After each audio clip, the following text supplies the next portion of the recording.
السلام عليكم ورحمة الله. ازيكم يا حبايبي؟ عاملين ايه؟ يا رب تكونوا بخير.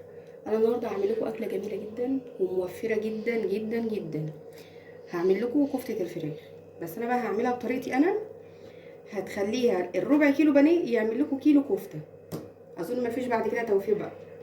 ماشي، نخش بقى في الموضوع على طول.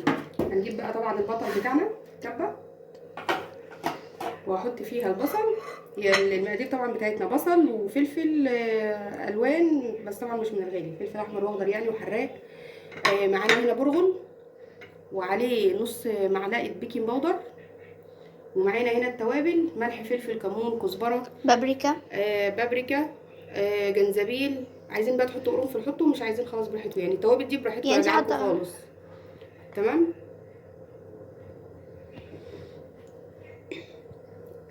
ومعايا هنا الربع كيلو بانيه، وعليه دهون حيوانيه اللي تعجبكم بقى. اي دهن انتوا عايزين تحطوه بتحبوه حطوه، مش عايزين خلاص براحتكم، بس انا عامه بفضله لان هي بتودي الكفته لحته تانية خالص. ومعايا هنا 3 معالق زبيب. اللهم صل على النبي. زبيب. زبيب، شاطره يا ياسمين. زبيب وانا نقعهم في ميه سخنه عشان اعمل بيهم الرز. ماشي. هنحط بقى هنا على طول بقى كده البصل. اول حاجه البصل، ومعاه الفلفل. يبقى كده بصل وفلفل، والحاجات دي المكونات دي موجودة في البيت يعني. شاطره يا ياسمين. وعليهم بقى الملح، لان الملح هو اللي هيساعد في ان البصل ينزل ميته بسهوله. بس انا حطيت كده الملح كله، هخلي بس ايه دول دلوقتي. ومعانا كمان بطاطس هنعملها شيبس. شاطره. تحبوا الشيبس؟ جدا جدا. اهو هضرب بقى ده كله. ونعينها في ميه من بسم بدري. الله.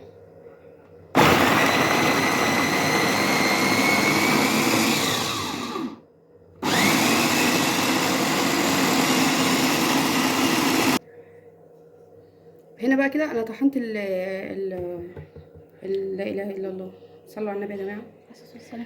البصل مع الفلفل ضربا مبرحا، يعني مش قوي. لحد ما انزل ميته. شايفين؟ خليته ناعم خالص خالص خالص اهو. ماشي، هصفيه بقى. وانا ارجع لكم.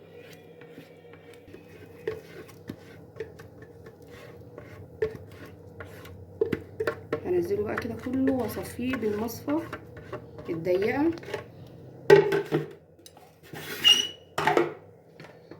عشان عايزه الميه دي. طبعا الميه دي بقى هتبقى تحفه. ودي دموع عشان دي بقى الفرحة اللي انا البصل بعيطها دي يا جماعة من البصل. والله. دي عشان فيها فلفل، فهتدي طعم حلو جدا يعني. فانا بقى ايه، هصفي بقى كله. شايفين بقى الميه من تحت اهي. هصفي بقى كله عشان بس ما اطولش الفيديو وارجع لكم تاني.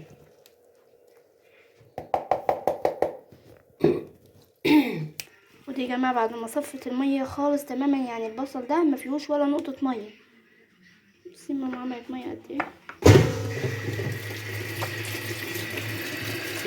انا كنت بقى دي كده المية بعد ما تصفى. هعمل انا بقى دلوقتي. هناخد هحط صدور بقى الفراخ. ماشي. نحط الفراخ في الكبه.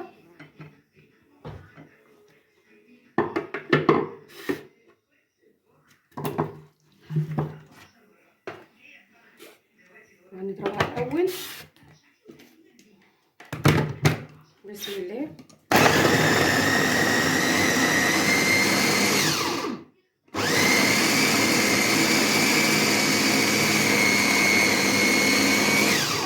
بس بعد ما ضربنا الفراخ هي كده خلاص نعمت، هي ما بتاخدش حاجه اصلا اهي. احط عليها ايه بقى؟ حط هحط عليها عليها بقى البرغل عشان. طب هتقولوا والبيكنج باودر. هو بقى البيكنج باودر يا جماعه. هننزله كله. البرغل ده 4 معالق منقوعين. اتنقعوا بقى قبلها بنص ساعة عشان يبقى طري خالص كده. وبعد كده بتصفوه من المية كويس جدا. وبعد كده هنزل بالبصل.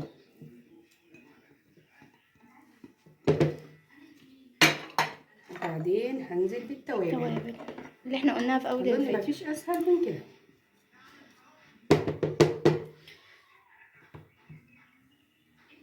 هقول لكم احنا هنعمل ايه بالميه دي في الاخر. بس هضرب بقى ده كله وارجع لكم تاني.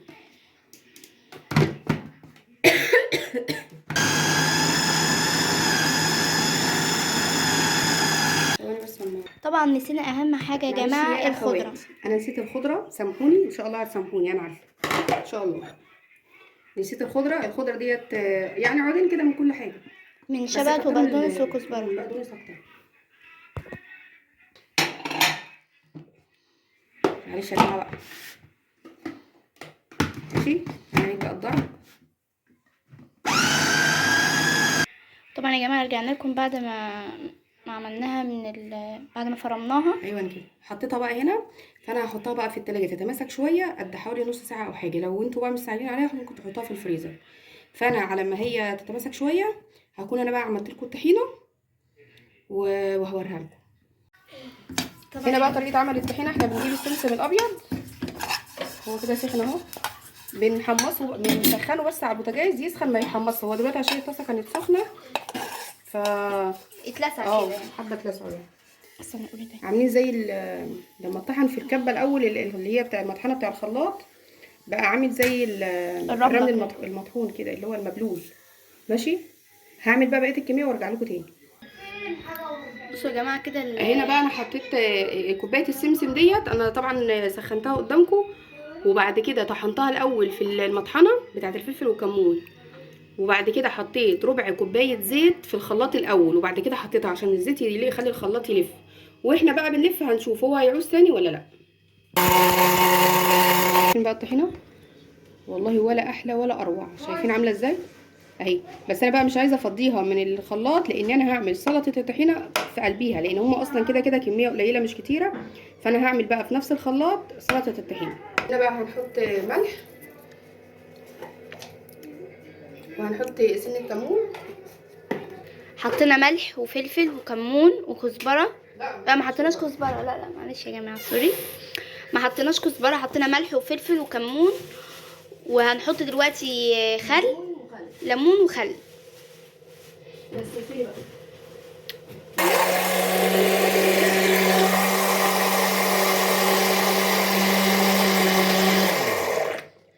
ونروح يعني كده حطيت كوبايه ميه، وهحط ربع كوبايه خل كده،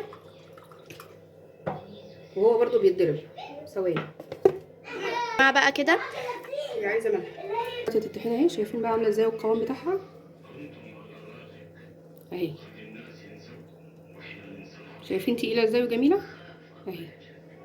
ولسه كمان هتتقل تاني لما تتحط في التلاجة، لان هي دلوقتي لسه سخنه مطرح السمسم ما انا سخنته الاول اهي. ادي كده سلطه الطحينه. والطحينه انا وريتها لكم في الاول قبل ما احط الخل بقى والتوابل. تمام كده. فانا هحطها بقى تسقع شويه لحد ما اجهز بقى الاكل. هنا بقى الكفته كانت اتشمعت اهيت في الفريزر اهي. انا بقى جايبه المسن اللي بيجي مع السكاكين ده وغسلاه كويس وبصبع بيه. ايدي بتتبل هنا اهيت في الميه بتاعه البصل اللي احنا قلنا هنركنها على جنب اهي. وبشيل بقى بالراحه كده وبحط في الصينيه فيها معلقتين وبحط فيها اهي. وهبل ايدي وبرده هعمل اهي. اظن سهله خالص، وانتوا تقدروا تتحكموا في حجم الصباع اللي انتوا عاوزينه. ماشي انا هخلص بقى الكميه كلها ونرجع لكم تاني. ماشي. هنا بقى انا كده خلصت الكميه كلها. فاللي بيتحمر من ناحيه بقلبه على الناحيه التانية تمام، بس ما بقلبوش تاني. انا عايزه بس كله يتحمر من ناحيه وناحيه تانية، بسيبها بقى لحد تحت هي بتتحمر لوحدها في السوا. ماشي. بعد ما اخلص كل اللي اتحمر اللي ما اتحمرش قصدي هقلبه واوريكم تاني. اصور ايه طيب؟ هبدا بقى كده في الزيت شويه مع الزبده والزيت.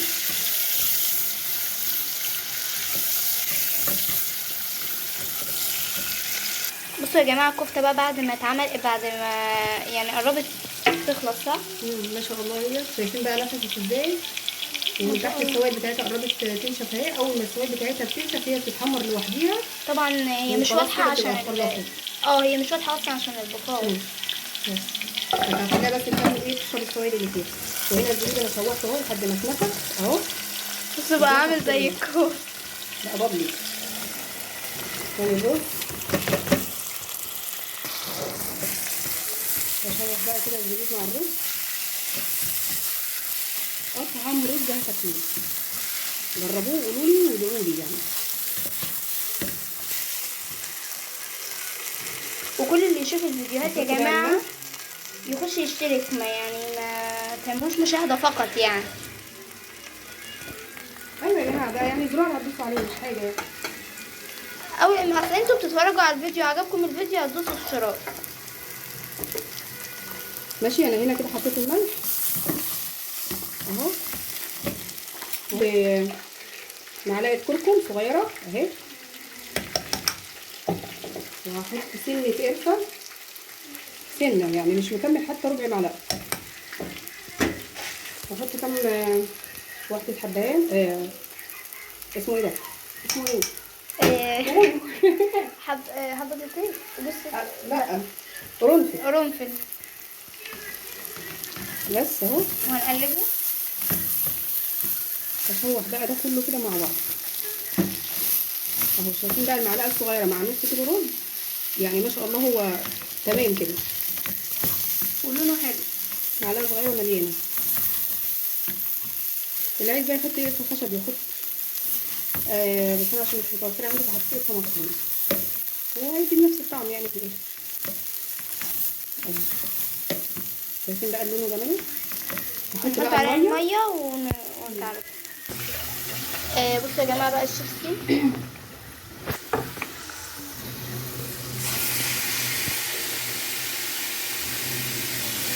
هو اصلا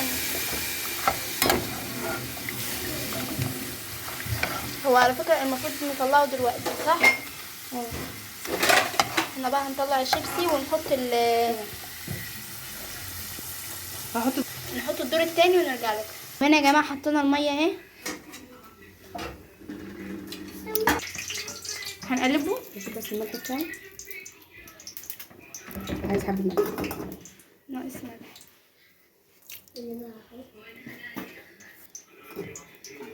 بس كده هسيبه بقى يغلي وبعد كده ايه اوطي عليه. بصوا يا جماعه بعد ما خلصنا خالص والله يا جماعه الاكله دي ده عايز 1000 لايك ماشي عشان مبدئيا كده. تعالوا بقى شوفوا كده الكفته. شوفوا الكفته والله لا فرن ولا شوايه ولا اي حاجه. وشوفوا من جوه شايفين اهي. شايفين مفرغه ازاي وشايفين جوسي ازاي اهي باينه اهي. لا بجد يا جماعه يعني الفيديو ده عايز يعني حاجه كده وهم شايفين اقسم بالله زي ما قال الكتاب تحفه. تمام كده. والطحينه والرز المكسر والسلطه. رز مكسر. لا رز وعليه مكسرات. رز اصفر وعليه مكسرات من فوق. تمام كده. قولي لي بقى ايه رايكم في الاكله الجامده دي. ولو عجبتكم اكتبوا لي في التعليقات ودوسوا لايك واشتركوا بقى في القناه. كنت معاكم مها. مع الف سلامه.